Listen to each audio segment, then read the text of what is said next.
کیا آپ نے کبھی سوچا ہے کہ دنیا کی معیشت کیوں ڈگمگا رہی ہے؟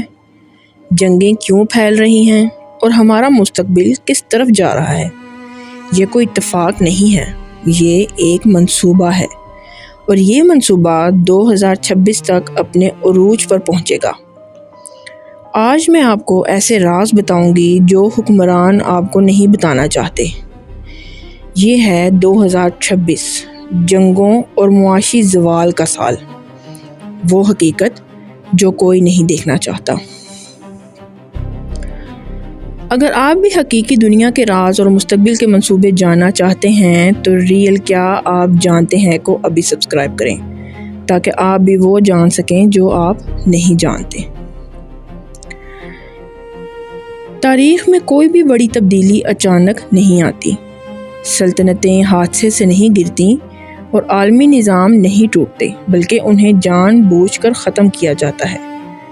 تاریخ کا ہر بڑا ری سیٹ ایک ہی ترتیب سے ہوتا ہے: قرض، تقسیم، جنگ، ہنگامہ اور پھر نیا نظام۔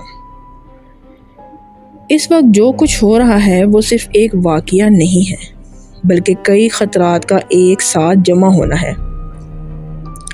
فوجی اتحاد ایک ساتھ دباؤ میں ہیں، معیشتیں قرضوں کے نیچے دب چکی ہیں، اداروں پر اعتماد ختم ہو رہا ہے، نگرانی کے نظام پہلے سے بن چکے ہیں، ڈیجیٹل شناخت کے نظام پہلے ہی ٹیسٹ ہو چکے ہیں۔ اسلامی پیشن گوئی اور موجودہ دور۔ اسلامی حدیث میں بتایا گیا ہے کہ سب سے بڑی آزمائشیں اچانک نہیں آتیں، انہیں خاموشی سے تیار کیا جاتا ہے، جبکہ لوگ چھوٹی چھوٹی باتوں پر لڑتے رہتے ہیں۔ یہ پیشن گوئی نہیں، یہ تعمیر ہے۔ جنگ کیوں ضروری ہے؟ جنگ صرف زمین کے لیے نہیں ہوتی، یہ معاہدوں کو ری سیٹ کرنے کے لیے ہوتی ہے۔ جب قرض اتنا بڑھ جائے کہ ادا کرنا ناممکن ہو تو صرف 3 راستے رہ جاتے ہیں: خانہ جنگی، انتہائی مہنگائی اور جنگ۔ جنگ حکومتوں کو کیا کرنے دیتی ہے؟ پرانے قرضے ختم کرنا، کرنسی کی قدر بدلنا، کنٹرول بڑھانا، اختلاف رائے کو خاموش کرانا۔ معاشی زوال، حادثہ یا منصوبہ؟ موجودہ عالمی معیشت ٹوٹی ہوئی نہیں ہے بلکہ پرانی ہو چکی ہے۔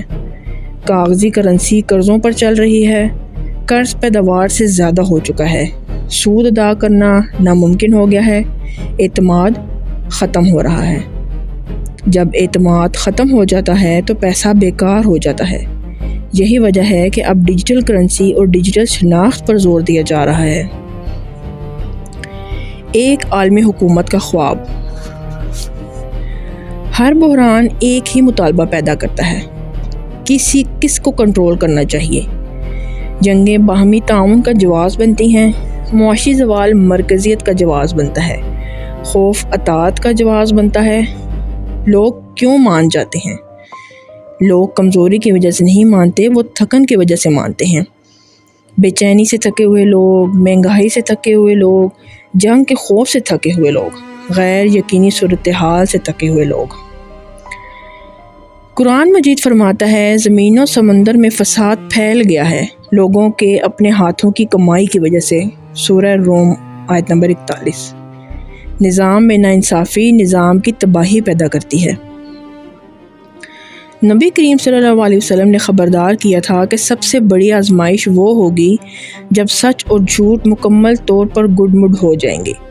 لوگ ایسی چیز کی پیروی کریں گے جسے وہ جانتے ہیں کہ غلط ہے مگر روک نہیں سکیں گے۔ دجال کا نظام۔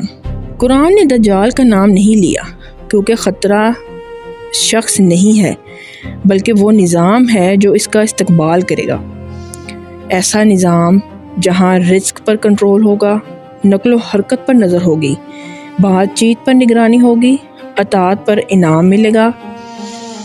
مومن کا کام کیا ہے؟ مومن کا کام تاریخ کے دن مقرر کرنا نہیں ہے، بلکہ روحانی تیاری، اللہ پر مکمل بھروسہ، ذہنی تیاری، حقیقت کو سمجھنا اور عملی تیاری، ضروری انتظامات کرنا۔ اگر 2026 پریشان کن ہوگا تو اس کی وجہ صرف ایک جنگ یا ایک معاشی بحران نہیں ہوگا، بلکہ اس لیے ہوگا کہ پرانی دنیا اب مزید زندہ نہیں رہ سکتی۔ اور جب دنیا بدلے گی، خوف کو تحفے کے طور پر بیچا جائے گا، کنٹرول کو امن کے نام پر بیچا جائے گا، اطاعت کو اتحاد کے نام پر بیچا جائے گا۔